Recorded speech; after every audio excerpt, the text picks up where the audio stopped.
All right, so welcome everyone to Apocalypse How, the end of the world on film. Before we get started, I would like to give a shout out to TV Tropes. That is where I got this title from. If you're not familiar with the TV Tropes website, it is a website that collects tropes in fiction. The quality is varying, but Apocalypse How is used to not only describe an apocalypse happening, but how it happens as it were. So we're kind of going on that end. This is a personal favorite subject for me. I grew up loving end of the world movies. I love the apocalypse. It is, my parents do not know why, but me on the other hand, I'm just like, Earth goes kaboom, yay. And again, it is a topic that throughout cinema and just throughout the history of storytelling, it endures for a number of reasons. So we're gonna get started.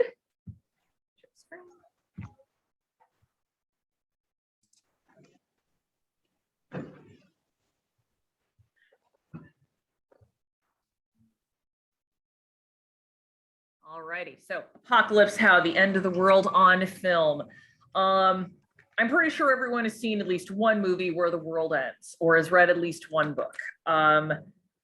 The apocalypse, regardless of the time, it's being explored in some way, shape, or form in fiction. So I'm just going to welcome you with a little preview of what's to come. You have everything to look forward to except tomorrow.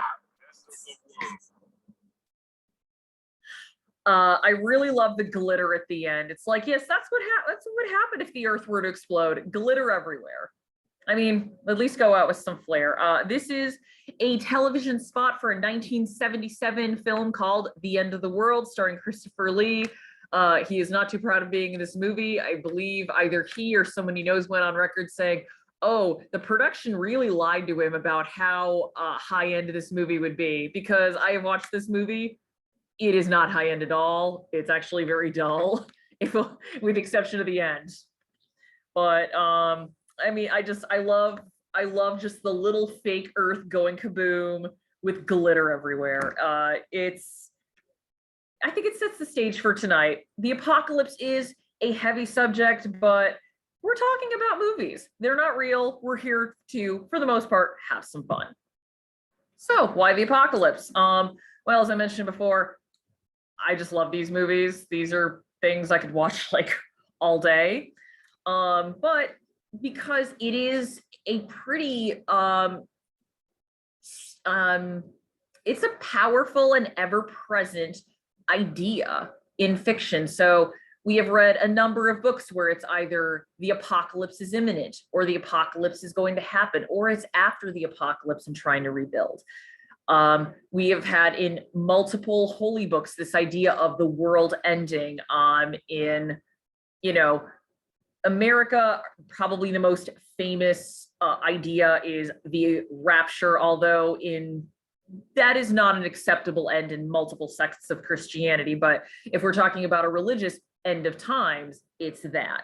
Or if we go a little earlier, I mean, there's the story of Noah's Ark, which is technically an apocalypse story. And there's even folk legends that kind of talk about like one day the world will end. I mean, how many we heard about in the year 2000. How many of us started to see the uptick in programs about Nostradamus or the ways the world could end? Or when 2012 came along, we started to hear about the Mayan calendar. It's something that multiple civilizations and worlds have talked about, and for good reason.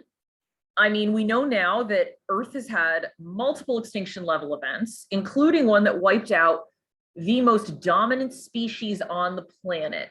We've had, which are the dinosaurs, and we'd had extinction level events before. I think there's one where theorized a gamma ray burst hit Earth and destroyed a lot of organisms, but those were small.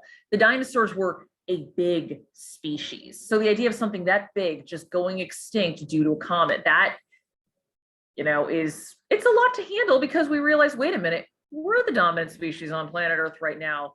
And comets and asteroids exist and can hit us at any time. Oh no. And we have witnessed cataclysms throughout history. There is the Toba eruption that, it was, what was it, 75,000 years ago? But humans were around at that time. And some of them managed to survive, but the result of that explosion probably killed off a ton of people, a ton of animals, a ton of vegetation. We have had asteroid strikes. We had the Tunguska explosion in the early 1900s. We had the year without a summer in the early 1800s. We have had major flooding. So if we're going back to Noah's Ark, if we're going to take that was based on some kind of an event that really happened or was inspired by that, it was likely localized flooding that wiped out the area. But, thousands upon thousands of years ago, when your frame of reference is so small and you don't know about the whole world outside of you, you may think the world is actually ending. And we've seen, there's even pictures of like the Renaissance where there's people looking and pointing at balls of fire flying through the sky, meaning like, oh, there might have been either shooting stars or a small meteor may have hit Earth.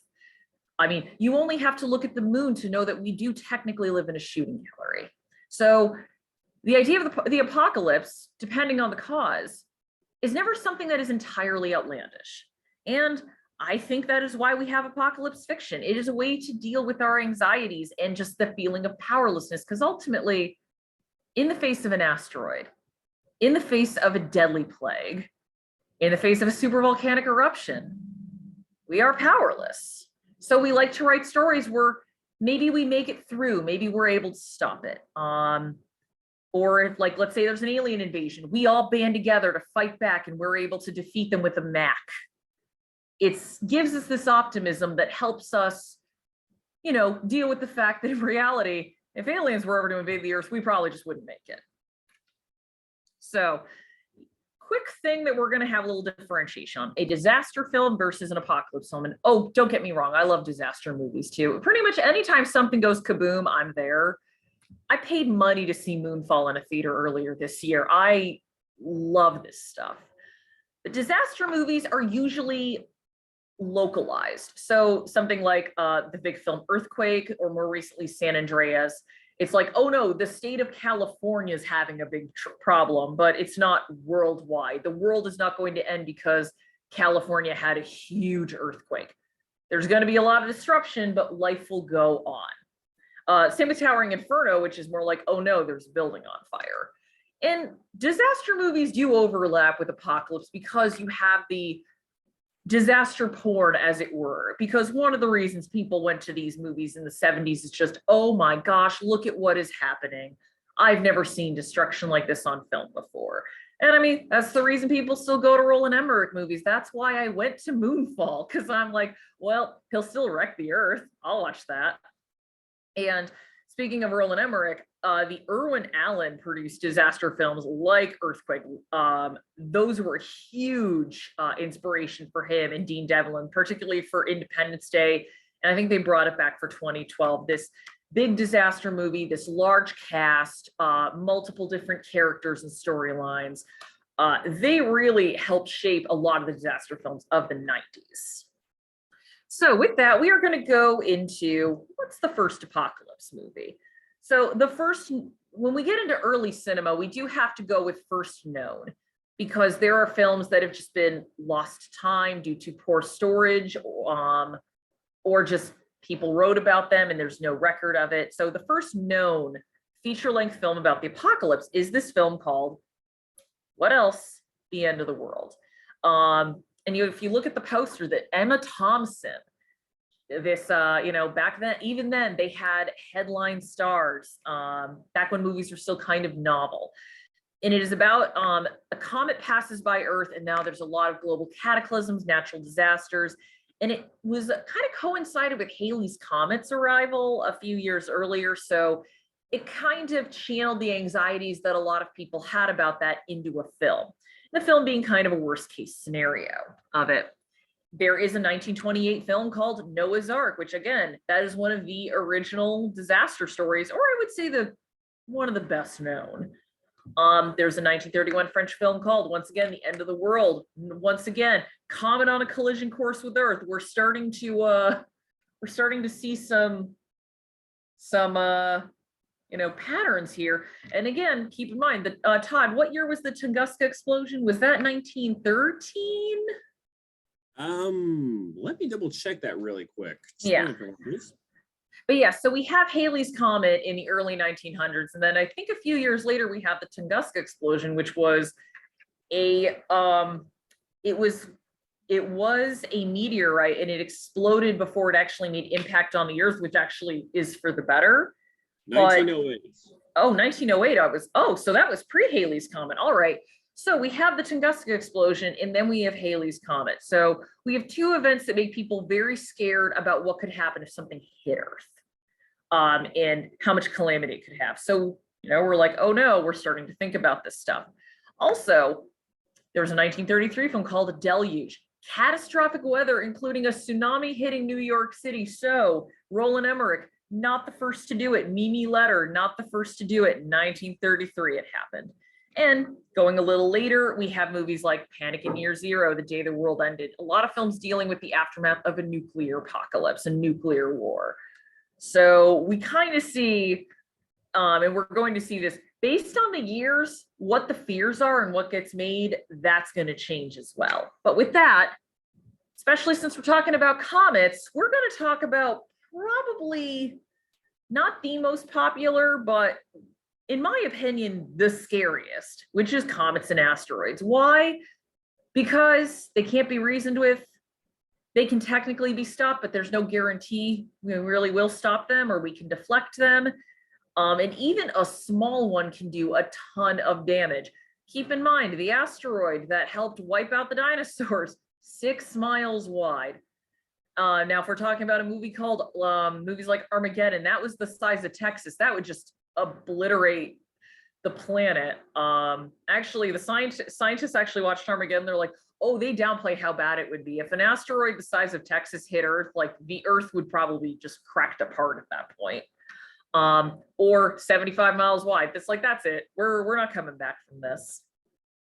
So we have some of the earliest disaster films deal with comets and asteroids, but they kind of go away for a while. Like 50s and 60s, we have aliens. 60s, we start to have war. 70s, we start to worry about climate change and war.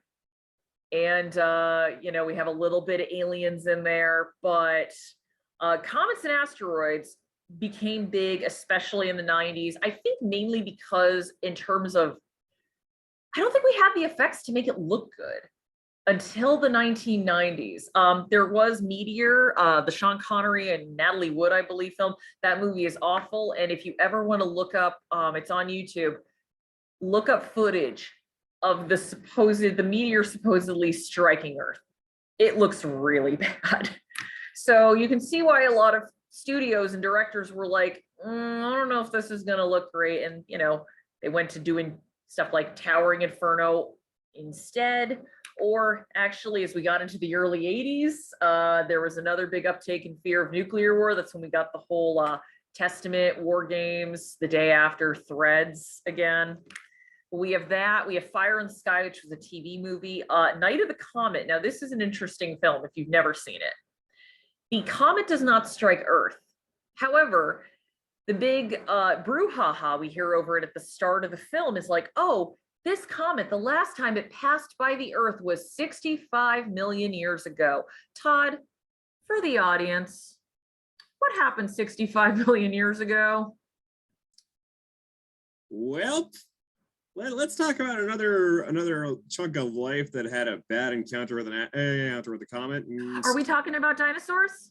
That's the one. Oh yeah. So, turns out this comet, there's something in it, never explained, turns everyone to dust unless you're in a steel container. So there's very few survivors. And before anyone asks, if this is what killed the dinosaurs, how come there's bones? Well, it killed the last generation of dinosaurs, everybody. A whole bunch of dinosaurs died before that. Anywho, there's that. So they're able to make the comet menacing without needing a lot of budget, because this movie was made for an incredibly low budget. We have Asteroid, which is a 1997 TV movie that I actually watched. And then we have 1998, the year of the dueling asteroid movies. We have Michael Bay's Armageddon, I would say his best movie, and Mimi Letter's Deep Impact. Two different takes on an asteroid coming for Earth and how do we stop it. So you have Deep Impact. The government knew about 2 years in advance. They have a bunch of different plans to stop it. They had a plan A, they had a plan B, and if it gets really bad, they've got a plan C. And plan C is we're putting some people in bunkers and hoping for the best. And then Armageddon, oh no, asteroid the size of Texas, coming to Earth, we've got 18 days. Let's go find the world's best driller to drill into the comet, put a nuclear device in there and blow it up. Scientists did say that Deep Impact was the more accurate film, but Armageddon, in terms of the box office, just trounced Deep Impact. Also, the top image is from Armageddon, as I would say, something you really can't do in movies anymore. I mean, if anyone remembers post 9/11, I don't think Armageddon was shown on television for a few years post 9/11, just for that opening scene alone. But these two movies, very different. Armageddon is more action-based, Deep Impact's more emotional, but still has the scene where one of the comets hits the Earth and just, you get that great tidal wave right through New York City, the first of many. You also have Robert Duvall helping save the day, which I love because I love Robert Duvall. And then you have Armageddon, where it's a kooky cast of oil drillers who help save the day. How many of you here are familiar with Ben Affleck's commentary about Armageddon? You can raise your hands or just write yes in the chat. All right. Okay, at least one person put it in there. So there is a fairly famous piece of Ben Affleck doing audio commentary about Armageddon. And he's supposedly like, well, ask Michael Bay, why not just teach the asteroids how to drill? And Michael Bay just told me to shut up, and that was the end of that. So, I mean, obviously there'd be no movie. But yeah, these were like the dueling films of 1998. And was Godzilla pre or post this? Because I remember, no, Godzilla was before this, and then Armageddon came out. Because there is definitely a scene in that movie which is kind of Michael Bay thumbing his nose at Emmerich. Yeah. No, you're right. Because Godzilla came out a little earlier, because I remember seeing Godzilla and seeing the posters for Armageddon. So Todd, of these two movies, which one would you say is better? Oh, I mean, I'd have to rewatch Deep Impact, say for quality. I think Armageddon is the more watchable. I'm going to respectfully disagree with you. I think The Rock is still his better movie. That's true. It's got Sean Connery, Nick Cage. I don't know. Like, for me, Armageddon, the cast makes it very fun and very watchable. And I'm not going to lie to you. The end of that movie where Bruce Willis is saying goodbye to Liv Tyler still kind of makes me tear up a bit. I think it makes everyone tear up. Also, song by New Hampshire resident Steven Tyler. As we're going forward, like post 9/11, we did see a decline in asteroid movies, probably for reasons like that image from Armageddon. A lot of studios just realized, let's not do that right now. But we got films like the great Seeking a Friend for the End of the World. That's actually one of the movies I'd really recommend people watch. It's a quieter film. In this one, the mission to stop the asteroid has failed. There are 3 weeks left, and rather than people panicking, we focus on two people who are just kind of forming a friendship and helping each other get through the worst time for everybody.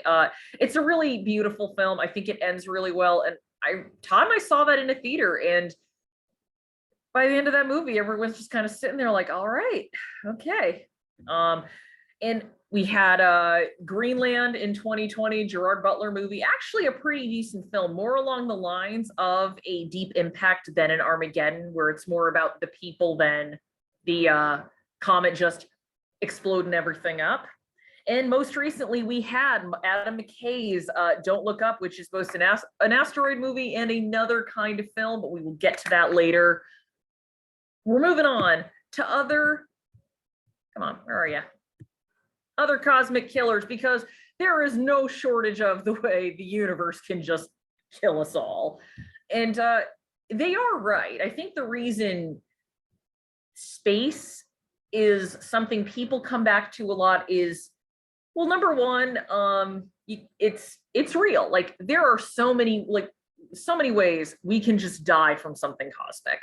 Number two, it's also a good way to have a villain, as it were, in a story and not potentially tick anybody off. Whereas if you had a war or you had someone making a technological mistake, depending on who did it, oh no, this movie can't really go to China anymore because they don't like it and they're mad. Cosmic killers, fairly apolitical.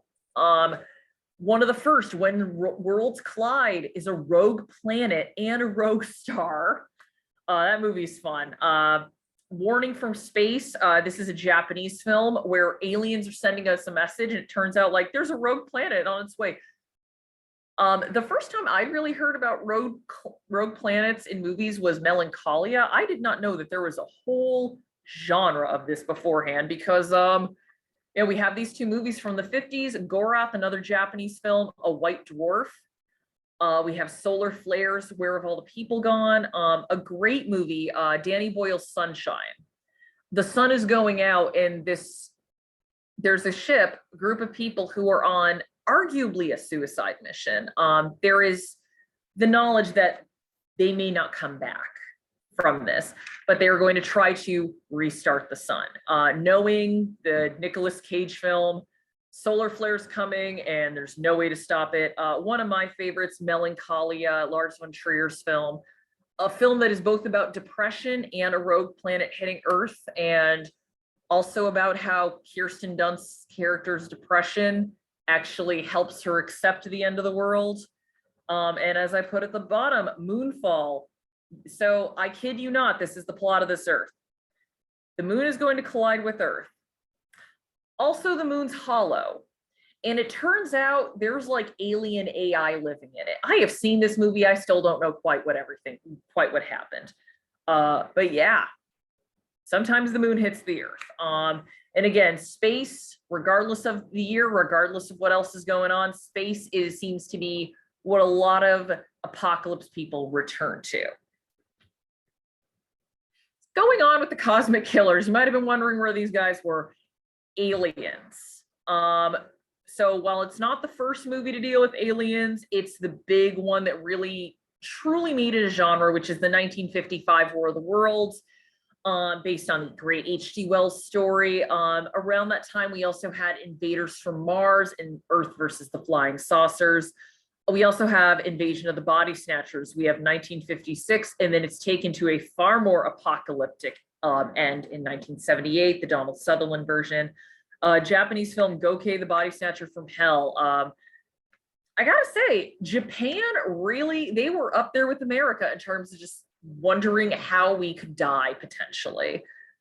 We have that movie, The End of the World. So aliens think that Earth is too polluted to exist anymore, and they just decide to blow the Earth up. That's how the movie ends. I honestly, I would recommend just watching that clip again instead of the entire film. And then we do have a couple of alien threats in the 80s. We have John Carpenter's The Thing. That's the big one.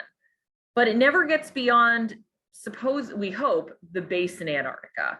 The threat is there, but I don't know if it's enough to really call it an apocalypse. And although, Todd, you say that this is considered part of Carpenter's Apocalypse trilogy, correct? Yeah, so basically the entire idea was the name was for the fact each of the films thematically, it's a world-ending threat. And we'll be getting to the other two in that later on in this. So yeah.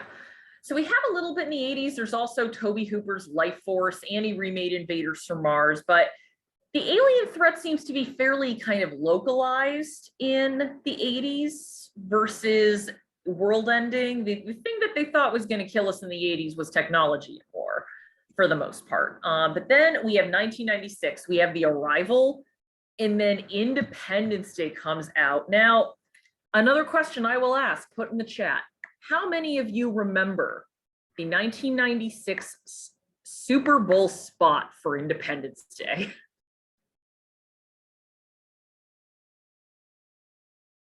See if there's any, oh, okay, someone answered, but if not, it is simply the title, the date it's coming out, and then you see the White House explode. Again, put that under things we can't do anymore. But yeah, the minute I saw, I was for some reason watching the Super Bowl, but the minute I saw that little ad, I'm like, I need to see this movie immediately when it comes out. And of course it comes out on July 4th weekend, the best marketing ever. I mean, Independence Day is great. I don't think there's anything I can say about it that hasn't been said. Yes, it's a reworking of War of the Worlds meets an Irwin Allen movie. I don't care. It moves at a good beat. There's no real fat on that movie. I love that it pretty much starts with, oh, hey, we found something weird, to what's it, 20 minutes in, the aliens are at the cities and we're ready to go. A movie by today's standards, we wouldn't get to the aliens arriving until minute 45. It is, I know it gets a lot of heat for being cheesy, but I actually think of the apocalypse and just general movies of the 90s, it is one of the most tightly made films of that decade. And it's just endlessly enjoyable. I can probably quote that film from memory at this point. Titan AE, speaking of Don Bluth, the film begins with aliens blowing up the planet, and the rest of the movie is this one young man trying to find his father's invention, which could create a new homeworld for humans. Signs, the Mel Gibson film, while it is a localized story, there are enough hints that this is happening all over the world, and it is, the whole feel of the film is fairly apocalyptic. This idea of this might be our last night alive. We have no idea what this is. I actually rewatched that film. I think it does a good job really building up the sense of dread in the unknown. It does, I don't think anyone would disagree with me. That final 10 minutes, it kind of just, it does too much. It does too much and it kind of falls apart, but that builds up, and right up to the night the aliens invade is, I think, pretty scary and pretty intense. Then we have The Hitchhiker's Guide to the Galaxy, the adaptation of the Douglas Adams work in which Earth is destroyed to make way for an intergalactic highway. And they technically told us it was going to happen. They put a little flyer up somewhere. They did warn us. And again, aliens kind of go away for a while, and then they come back in both kind of cruddy movies like Skyline, and that was around the same time of like it was Battle Los Angeles and Battleship, like all alien invasion movies that aren't great. 10 Cloverfield Lane, which is pretty good. And we do have Avengers Infinity War, which the world doesn't technically end, but I think if you wipe out half of the population, there's going to be a lot more destruction than Endgame showed. That's all I'm saying. So we're moving on to something a little bit more down to earth and a little bit scarier and, you know, like a comet, a little bit more possible, and that is war. If you went to my program about like the nuclear fear films, I talked about some of these movies, Dr. Strangelove, On the Beach, which is nuclear war has happened. Humans are all but wiped out, and people are just sitting in Australia waiting to die of radiation poisoning. We also have 5, which is a pretty, it was out of print for a while. I think it's finally back in, but this is just a case of 5 people who survived the apocalypse trying to live. La Jetée, which is actually the inspiration for the film 12 Monkeys, right, Todd? Yeah. Okay. All right. Yeah. Okay. Dr. Strangelove, we all know how that one ends. Planet of the Apes, a film that even if you have not seen it, you know the ending. That iconic moment where he sees the Statue of Liberty and he has that line, "You blew it up," meaning like we actually killed ourselves via war. So, I mean, something else took our place, but in terms of humanity, that is the apocalypse. You have films like A Boy and His Dog, which is a post-apocalyptic film. We'd had nuclear war, and then as you see down, we had the 80s once again, just this idea of like, oh my God, are we all going to die from nuclear war? So we have the day after, we have Threads. It's not listed there, but Testament, and then we end the decade with Miracle Mile. It is, I was about to say, we've had other war films now, but what I've noticed in some of the war films is there's, number one, less of a threat in terms of, you know, the world's going to end. It's more about preventing war, but I'm noticing the overall decline in war films. I mean, we'll still do films about past wars, but hypothetical nuclear war films, we are not seeing as much. And the reason I think that is because of how important the foreign market is now. And as I've talked about before, China is, you know, gets our movies. China is not going to want a movie if they potentially could be seen as an aggressor, or other countries might not want to watch a movie where they're seen as the aggressor. So we're kind of not seeing a lot of those anymore. Although with current events now, they might come back. Natural Earth disasters. So you're going to see a couple of question marks because it's up in the air. But these are things that were not really caused by, either not caused by humans or we don't know. So a good example would be the film No Blade of Grass. So this is about, there is a germ that has gone and wiped out any kind of a grain crop. So wheat is gone, rice is gone, and the world just descends into famine. And with the descent in the famine comes the collapse of civilization, because if people cannot get food, you can't really keep any order anywhere. And it is this man and his family trying to find some sort of a safe haven. It is a bleak film, because even though the family survives to the end, there is this idea of like, we are likely going to spend the rest of our days just fighting other human beings for meager food and shelter. The Last Wave, which is directed by Peter Weir, the great Australian director, that is one where a lawyer has to defend an Aboriginal man for murder, but he's kind of pulled into this world where there is this prophecy and this idea of like, we are going to have a giant disaster, a cataclysmic disaster will hit Earth. And the end is fairly ambiguous about, number one, does it happen? But also, is this just something natural that can't be prevented? Or is this sort of Gaia's revenge, as it were, Earth saying, I don't want people on the planet anymore? Then we have stuff like The Core, which is just, oh no, the core is frozen. We've got to drill down to the center of the earth. That movie's very dumb, but it's at least somewhat entertaining. We have The Happening, which, has anyone here seen The Happening, or do you just know about The Happening? So, I mean, once again, I paid money to see this in a theater.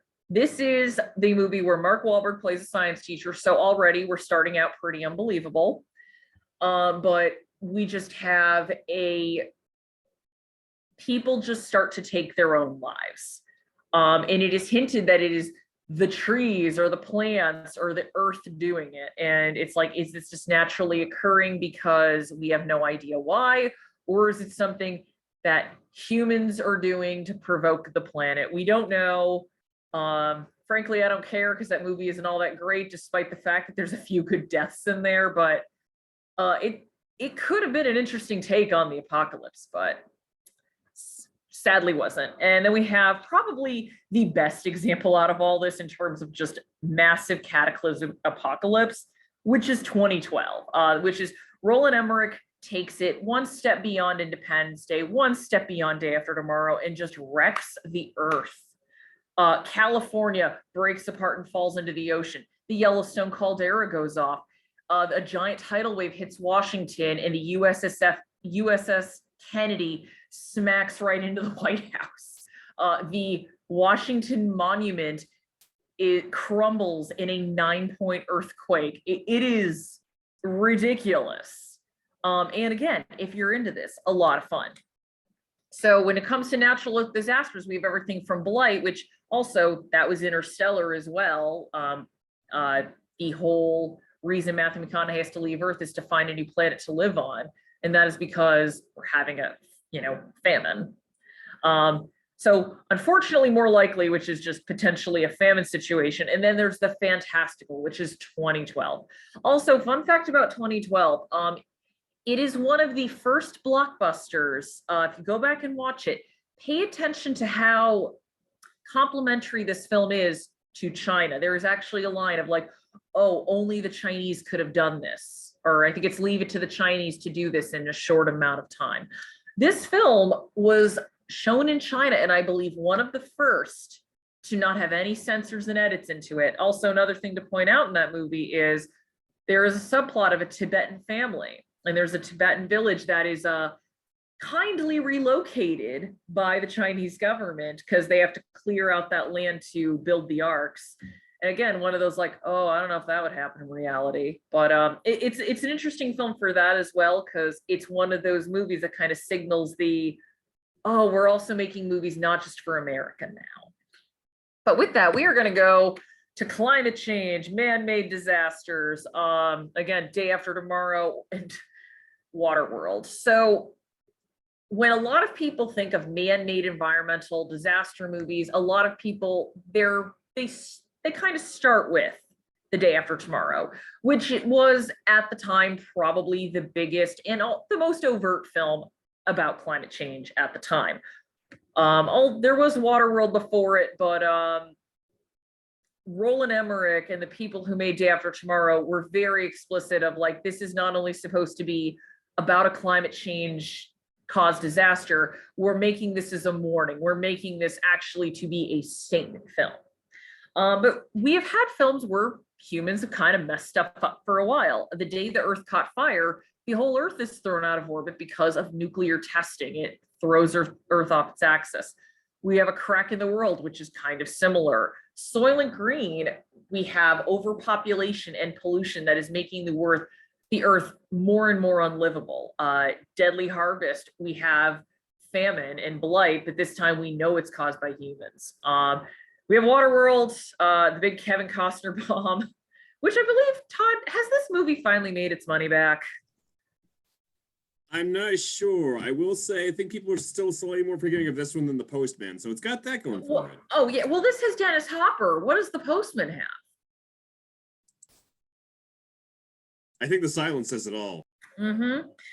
Yeah, but we have The Day After Tomorrow, and by the time The Day After Tomorrow came out, climate change was a much bigger discussion point. I mean, it was global warming back in the 90s. But it was kind of seen as like, we don't know what's going to happen. We just need to reduce, reuse, recycle. By the turn of the millennium, there's a lot more concern about like, what is this actually going to do? Are we going to live to see what this could cause? And The Day After Tomorrow is a reaction to that. It is, I would actually argue it is a political movie because it is absolutely making a statement. Granted, all art is political, but it's overt in what it's saying, to the point where the vice president looks a lot like Dick Cheney, and I'm pretty sure that's why he was cast. And even in children's films, we actually see man-made environmental disasters. The whole reason that humans are in spaceships now is because Earth is too polluted. Geostorm, which by the way, don't watch, it is a film where weather is controlled from space, and then someone hijacks it and just makes a whole bunch of tidal waves and weather problems, which I was so excited for this movie because I figured it would just be like 2012 wall-to-wall disasters. Nope, not at all. Don't waste your money if you want to watch just, stuff get destroyed. The Snowpiercer, the Bong Joon-ho film, that was started, the whole reason humanity's on a train and the only remaining vestiges of humans are on a train is because to fight global warming, we put something into the sky to kind of cool the Earth down a bit. Only it worked too well and we put ourselves into an ice age. Sounds goofy. That's ultimately not too much of what Snowpiercer is about. Snowpiercer is actually a film more about class than anything else. But it's still, I think, worth a mention. because I just love the idea of like, oh, of course, rather than changing behavior, we would try for a quick fix and make it worse. That is a very Bong Joon-ho type of plot. And two 2021 examples. The first is Silent Night, where there is this toxic cloud that supposedly kills you just going across the earth. But in terms of its cause, it said like, oh, it's because we polluted too much and now it's coming back. And then there is Don't Look Up. So yes, Don't Look Up is about a comet and how the United States administration and the world fails to really react to it enough to save us. However, going back to The Day After Tomorrow, this was a film that was made explicitly to be an allegory for how people do not deal with or care about climate change. Once again, even disaster films can be political. So I would put it here as well. If you haven't seen Don't Look Up, it is a fairly grim movie. It is not, I would just say, we'll get to it later, it is not a happy ending. And you compare it to The Day After Tomorrow, where it's like, okay, we've had a major loss of life, but we can still save people. We've all learned our lesson. Let's go forward into a new world where we kind of respect the power of nature. Don't Look Up doesn't end like that. So otherworldly forces. There's a whole, I mean, if I mentioned it before, The Rapture, there is a whole subgenre of films about that. The first would be the Thief in the Night series, an incredibly cheap made films. The first one is actually kind of, I wouldn't say effective because it didn't sell me on any of it, but it's scary. It actually manages to capture this panic of the world disappeared and now there are people in power who are going to take advantage of it for sinister means. And even better, that series gets more insane as it goes along. The third one talks about, so how many of y'all have ever heard the theory or were around for the theory that UPC barcodes are potentially signs of the devil or demonic signs?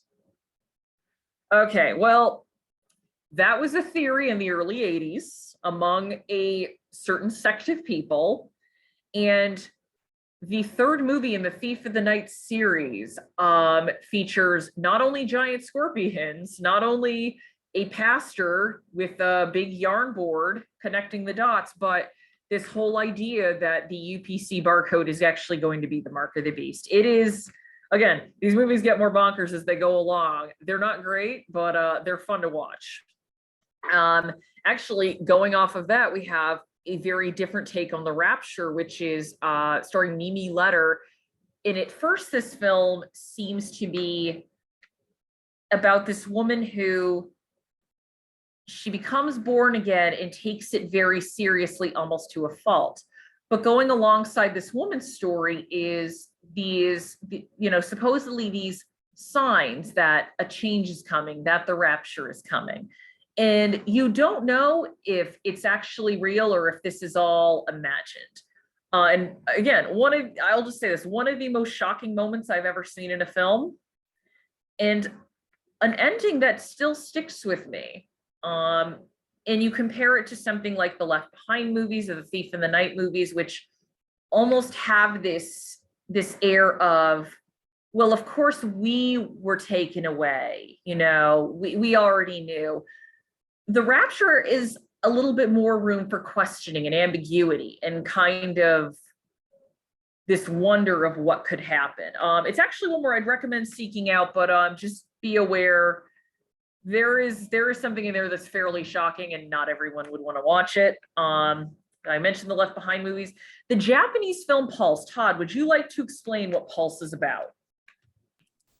So chances are you might have been passingly familiar with this one from its rather lackluster American remake. We don't talk about that. It kept the central idea of what if ghosts were existing inside technology. Within the original Japanese, that's played as it's a fairly bleak prospect where it kind of goes in the idea of technology basically isolating people to the point where these entities are driving people to suicide. And it's one of those are at first seems like it's a contained thing, but as the movie goes on, it is increasingly spreading out to the point where by the end of it, you do have that question of like, is this last group of survivors all that is left? Because you have just seen the massive extent to which this, you can't quite call it a plague. It's just this event is spreading around. Mm-hmm. Well, and this is an interesting, again, Japan, I think is, up there with America in terms of apocalyptic films. It's interesting, like what the frame of reference, because Japan is a country where Christianity is not native, although technically America isn't either, but Christianity is not a dominant religion. None of the Abrahamic religions are. So their idea of what a supernatural or like a God style apocalypse would be is very different from what America is. Well, we also have Cabin in the Woods, which is like, the ye old gods, like Lovecraftian stuff. And we have the In the Mouth of Madness, which is probably the most unique, other than Pulse, the most unique of these films. And Todd, I will let you explain In the Mouth of Madness and what John Carpenter predicted.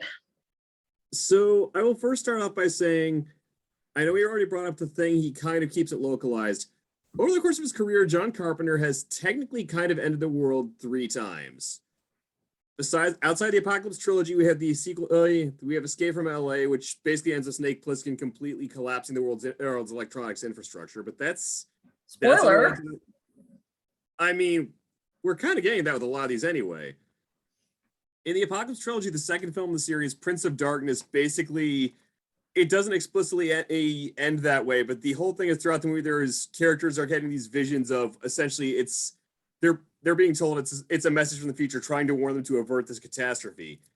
And for a while there, it seems like they are successful, that the film ends with one of the characters it's essentially a modified version of the same nightmare, suggesting they didn't actually stop it. They had maybe altered the details, but this monster they were trying to contain is still destined to break free.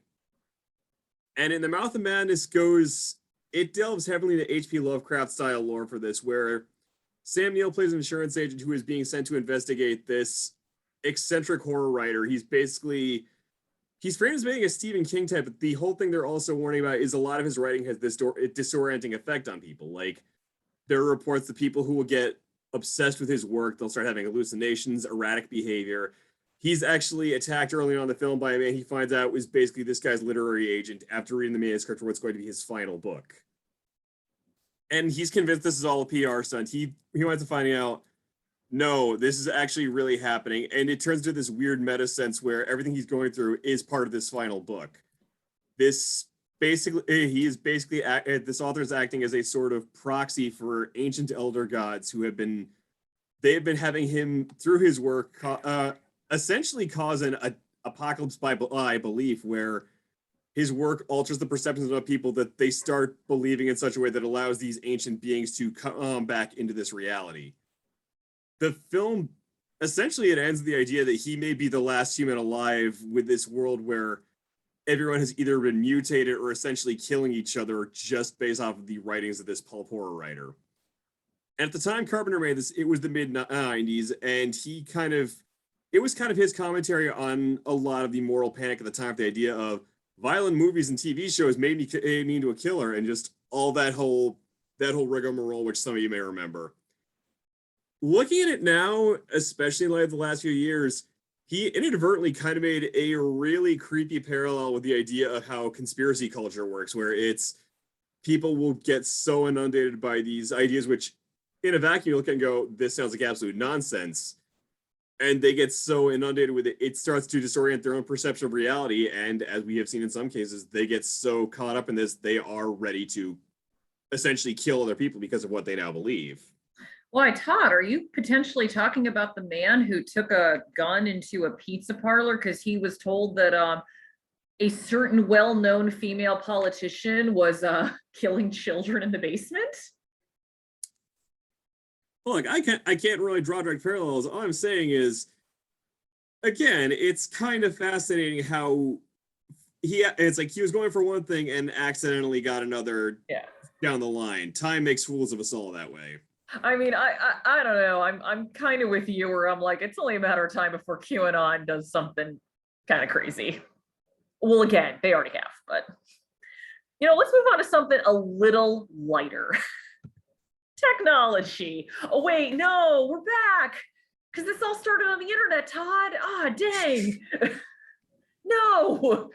All right. Well, again, the idea of, oh no, technology is going to kill us. Like, we kind of see that a little bit with war, but as computers became more and more a part of our lives, and electronics became more and more a part of our lives, we start to see this, become more part of apocalyptic fiction. We have the Terminator, the idea of, oh no, this artificial intelligence, artificial intelligence, it gets sentient. Skynet destroys us because they see us as their enemy. I don't know if, Todd, you said, I don't even think Skynet would have to do a strike now. It would just put a bunch of disinformation bots on the internet and be like, all right, have at it, everybody. I mean, the algorithm, that's all I'm going to say. Maximum Overdrive, a very, very silly Stephen King movie. That was directed by Stephen King and a whole lot of nose candy with Stephen King at the time. Although that one, you said it's also potentially aliens or a magic comet. We don't know, but the movie is mostly cars have sentience and try to kill us all. Like, it really speaks to the erratic nature of the film that at the start they make it sound like it's just a comet. Then there's like a title card at the end that suggests there was a UFO involved. It's dumb. We have a great little New Zealand film called The Quiet Earth. That's another one I would say you probably haven't heard of it. Go look it up. I think it's great. But this man was a part of this project to put the whole Earth on a new power grid.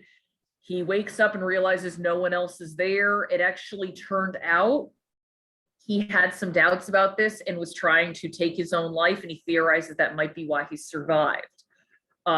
It's a great little sci-fi film. I love any of those movies that kind of play on the last person on Earth. Jumping forward, we have go back to Stephen King, The Mist, which it's ambiguous as to whether or not it was localized or worldwide. But an experiment at a military installation to look into other universes. They ended up ripping a hole in, and all sorts of really awful Lovecraftian creatures come out.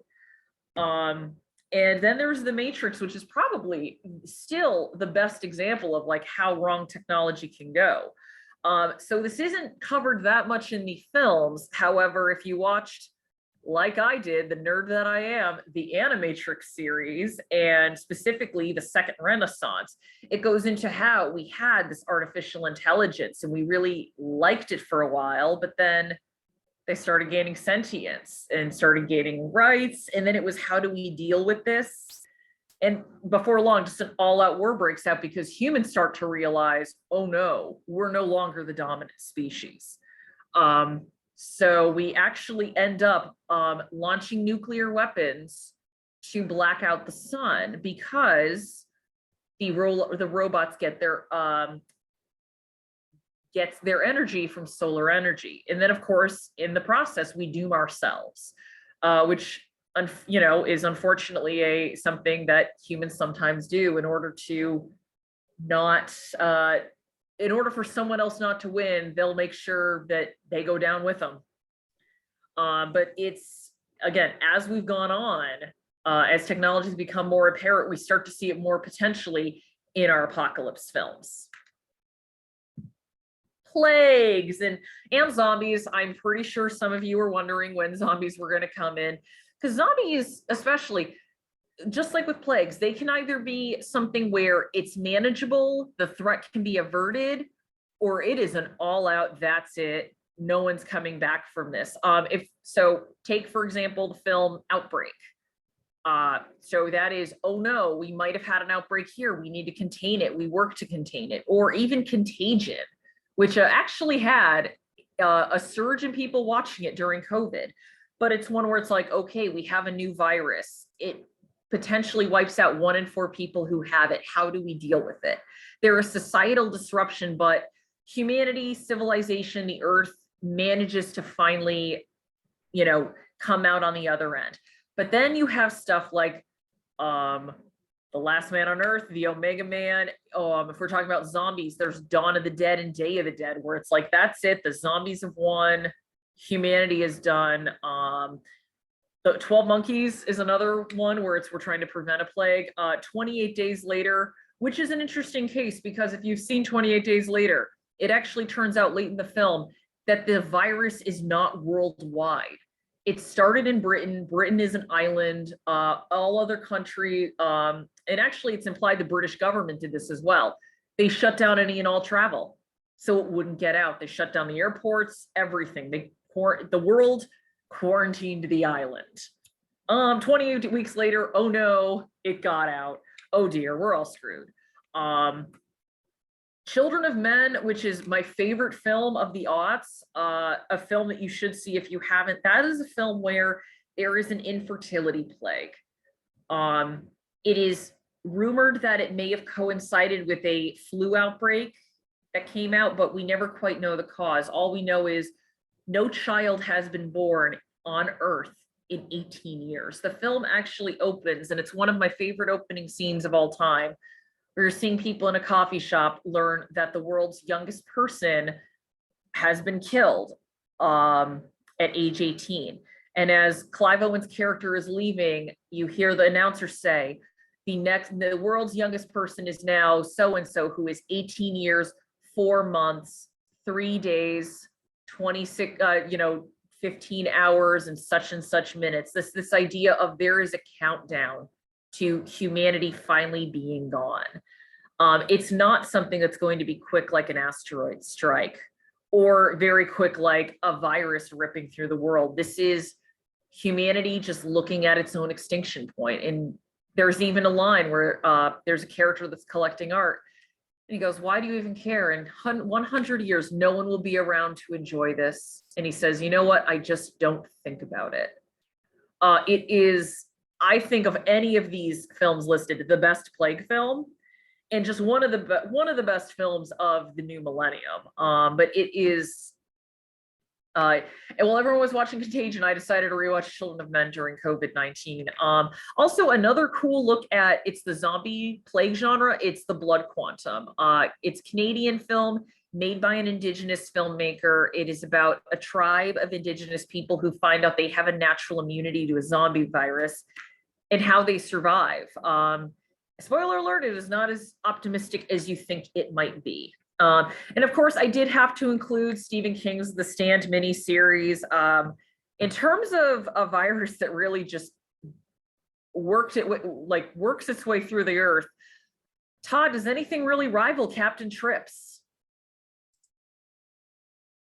Ooh, that's a good question.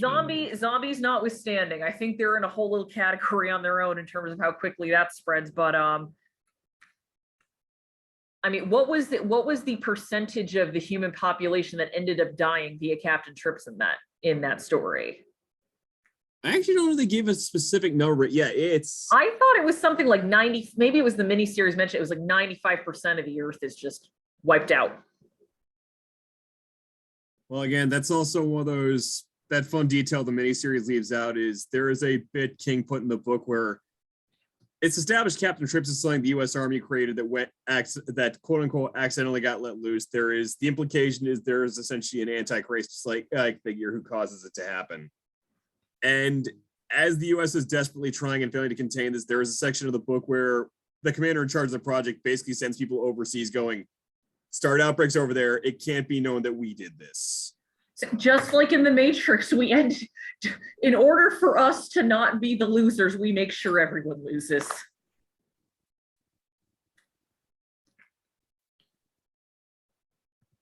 All right, and final category, I kind of decided to put this as unknown, the general societal collapse, the stuff that can't quite fit into any other category.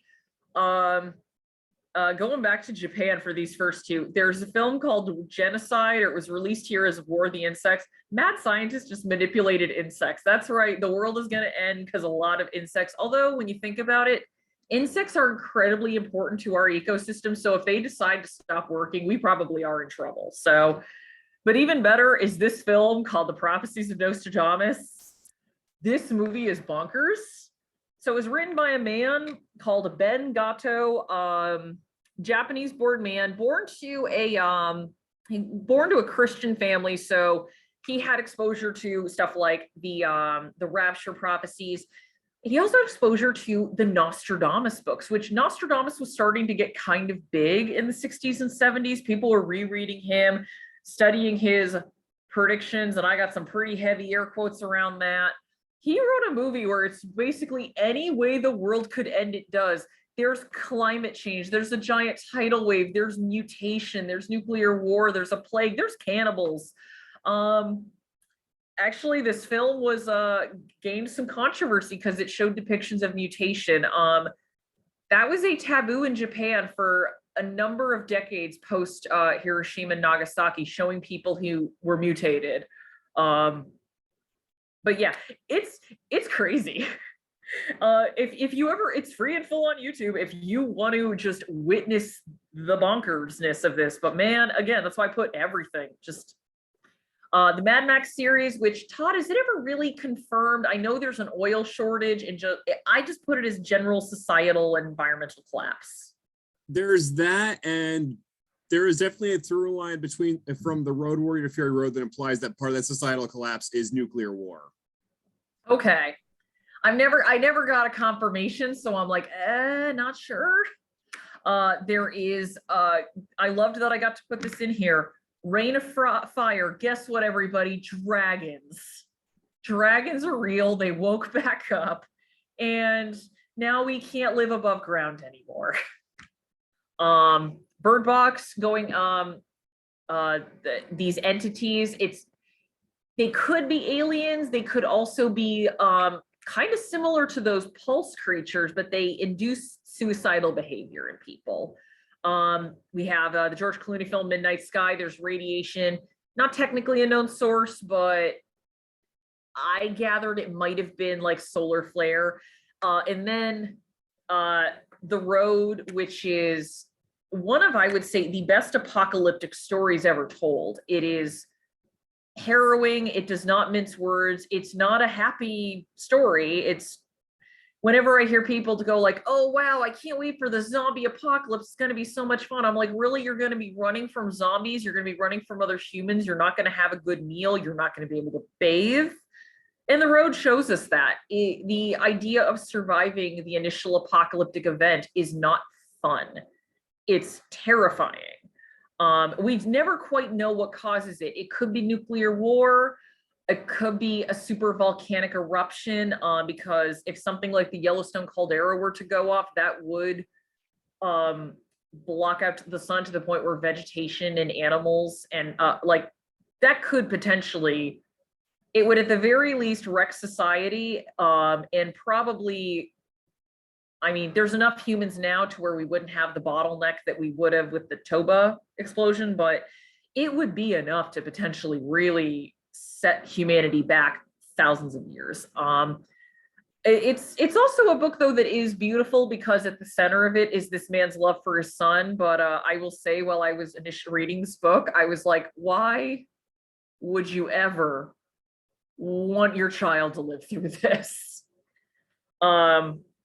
I think I've said a lot in when I've discussed this book. I'm like, the wife had the right idea, and I will leave it at that. But it is a good story, and actually a very good adaptation of that novel. But Cormac McCarthy is not a happy man, and I hope he's okay and doing well.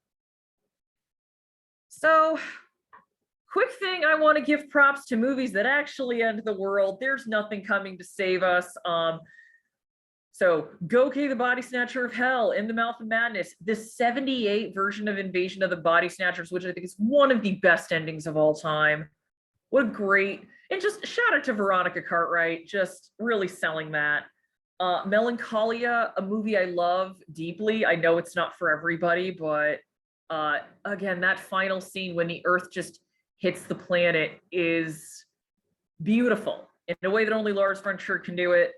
Seeking a Friend for the End of the World. Again, that's a movie where, yes, it's the end, but from the standpoint of the film, you have two people who are comforting each other. It is an esoteric happy ending.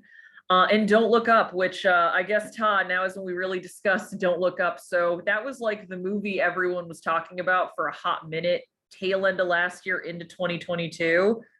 Partially, obviously because of, a lot of stars. Adam McKay is a big name, but because of what it's about, which is the inability to confront and combat climate change. And for a lot of people, it was dread inducing, because the way this film ends, about halfway through the movie, they're like, fine, we're going to deflect this asteroid. The only reason they deflect the asteroid is because the president figures, oh, it'll help me in the midterms. And I should point, this movie, I actually think this movie is fairly apolitical in terms of which part, or nonpartisan, I should say, because McKay has gone on record saying neither party has anything to be proud of. And I'm like, yeah, okay, keep it nonpartisan. But the mission to deflect the comet is stopped because a businessman who is modeled as a mix of Elon Musk and Mark Zuckerberg just says, wait a minute, we can bring the comet to Earth, we can break it up, we'll crash it into the ocean, and then we'll mine it and we'll all be rich. A plan that had not even been tested out. And so, people try to work on that, and anyone who says, hey, wait a minute, I'm not seeing any testing, I'm not seeing any proof that it'll work, they're fired.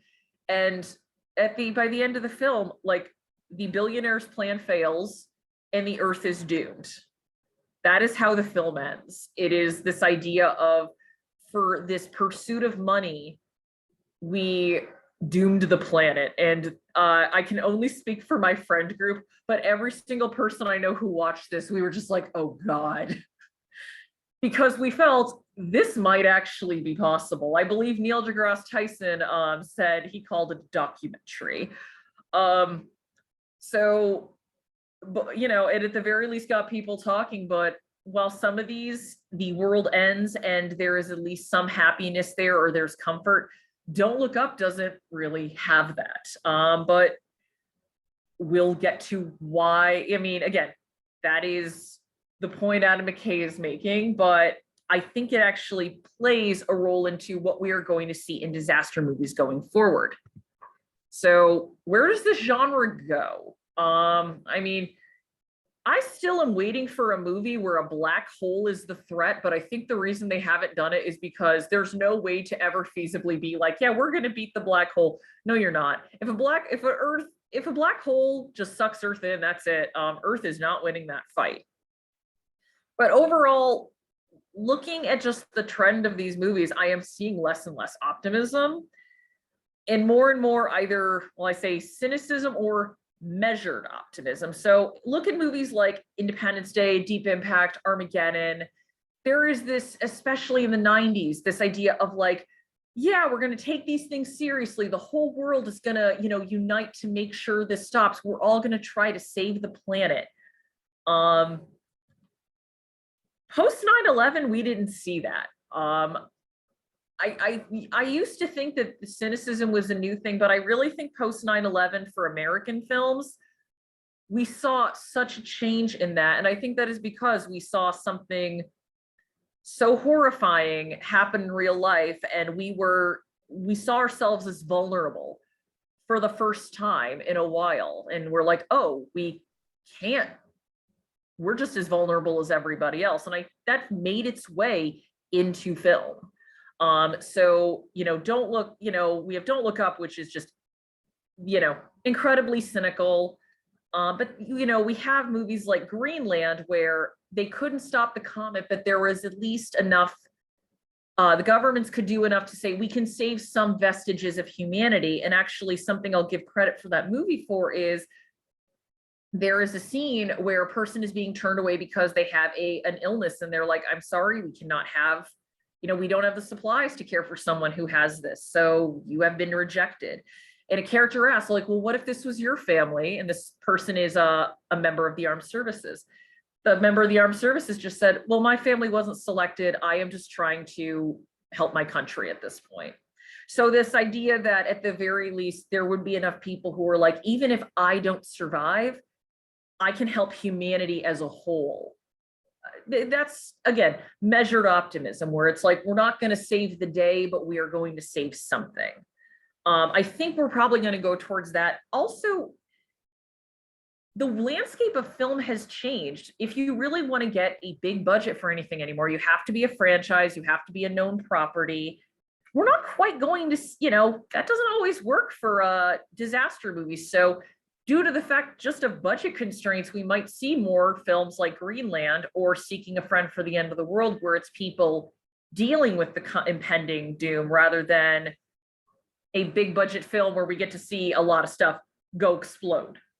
Well, unless it's Moonfall, which was very heavily funded by Chinese investors. But you know what? I got to get my disaster kicks from somewhere.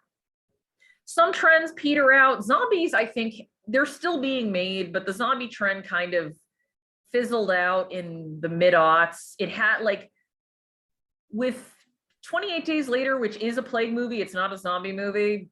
Don't at me on that. And the Dawn of the Dead remake, we had kind of a resurgence of them. But, after a decade, people get tired of it. Nuclear war came in and out of fashion. Again, I kind of wonder if comets are just going to come back because it's like, hey, they technically can kill us. You never know.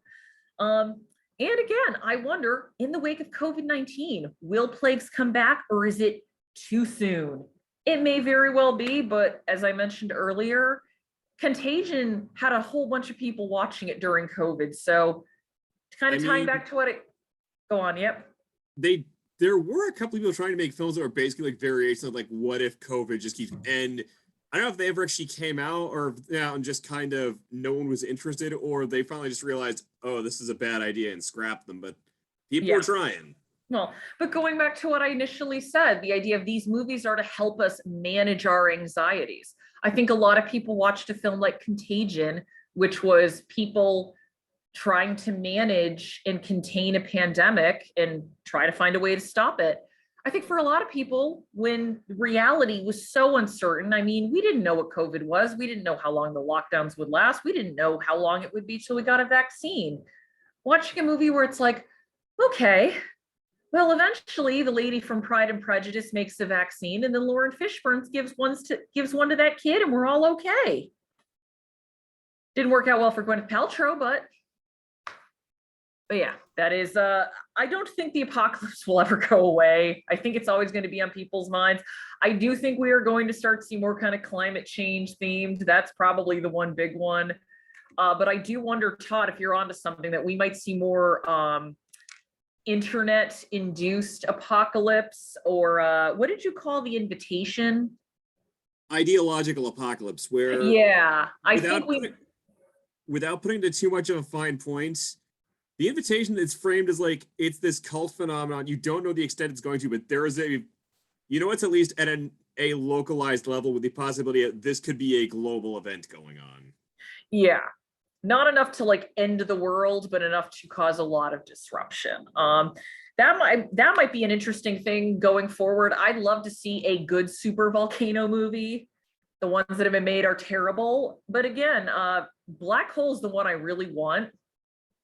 But again, I think the reason no one's done it is because they're like, well, how's that going to work? We're not going to win.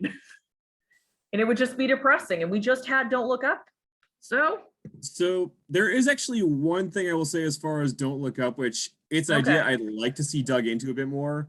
Alrighty. And that it is that blurred line between like the techno-utopian and dystopian where, yeah, there is that idea these guys will go, no, I've actually got a solution. You find out, no, you're literally you're not actually trying to save humanity. You are just trying to rebuild the world with yourself at the top. You are trying to profit off of this disaster. Isn't that kind of Oryx and Crake? Kind of. Honestly, this is going to sound like a weird one. That's kind of Moonraker. Oh, you're right. I have not seen Moonraker, but from what I've heard, you are right.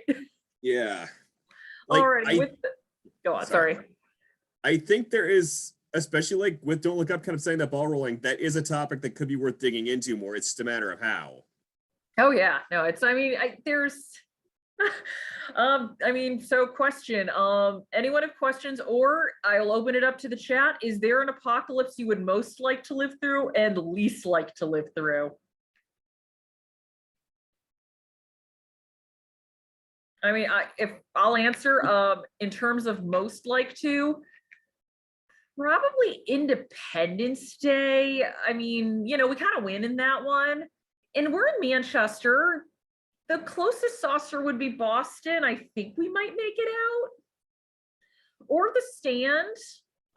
Because I mean, The Stand is ultimately kind of optimistic because yes, there's Randall Flagg, but there are also a whole lot of people who are like, we want civilization and humanity to survive, so we have to work together and working together as a group rather than a bunch of people going and doing their own thing. I think The Stand is, I mean, Stephen King depends on when you get him, but I think The Stand is one of his more optimistic stories. Ooh, Hotel Apocalypse. I'll donate a copy to the DPL. Ooh, that sounds fun. Least likely if Civil War. Would Civil War be, well, Civil War could be apocalyptic if nuclear weapons came into play or bioweapons. That's when it gets bad. Todd, what would you most or least like to live through? Oh, least is The Road. Oh, I do not want to live through The Road. Least it's either The Road or I'm gonna pull another weird deep cut here. There was a Japanese apocalypse film called The Wind Called Amnesia, where oh yeah, it does turn out it's an alien thing, but for most of it, you just find out this weird phenomena came across the entire Earth where humanity basically just forgot all but their most basic survival instincts. Like people just, it's essentially it's mass sterilization. Oof. So kind of like the Rage virus in 28 Days Later. Kind of, yeah, except there technically isn't a way to avoid it. Like the only reason our protagonist has any hope is because he's basically re-educated. Okay. Oh, wow. That's right. Yeah. Oh, I forgot about that one. I was like, man, good on you for remembering that. But yeah, the Road is definitely a no thank you. That book, if anyone here has not read The Road, I would recommend it, but man, have something fun geared up afterwards. Have like a cat video. Yeah, have a cat video, have like some Calvin and Hobbes.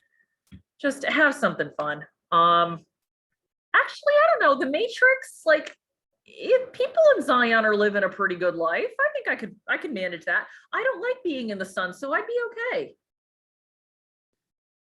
I could just be a mole person. So what I would say interested is conditional. You get me on that chopper at the end of Day of the Dead where they're just living it out on the island. It's not bad. Yeah, that's a good one. I take it. Yeah, no, I am not someone who wants to live through the zombie apocalypse. I remember when Walking Dead came out, the show, and people were like, "Oh, I can't wait! It looks great." I'm like, guys, the whole point of the Walking Dead series, the book more so than the show, but the book, Robert Kirkman was like, no, a zombie apocalypse would be terrible to live through because you would never have a day's peace. You'd never have a day's rest. You are every day in danger of losing someone you care about. You're going to live a short and a hard life. I'm like, yeah, I don't think so. Actually, Children of Men too, just because that would be, mainly because of how awful people are to other people in that book, I'd be like, oh no, thanks. But it's about 7:55, so we do have to close up. So next month it is about the Wachowski sisters bringing the Matrix back, and July based on a true story. If anyone has true story movies they would like for Todd and I to cover, email me. We will include them. We have a few that we want to go through, but if anyone has anything they want us to discuss, let me know. And with that, I will bid everyone a good night. Bye.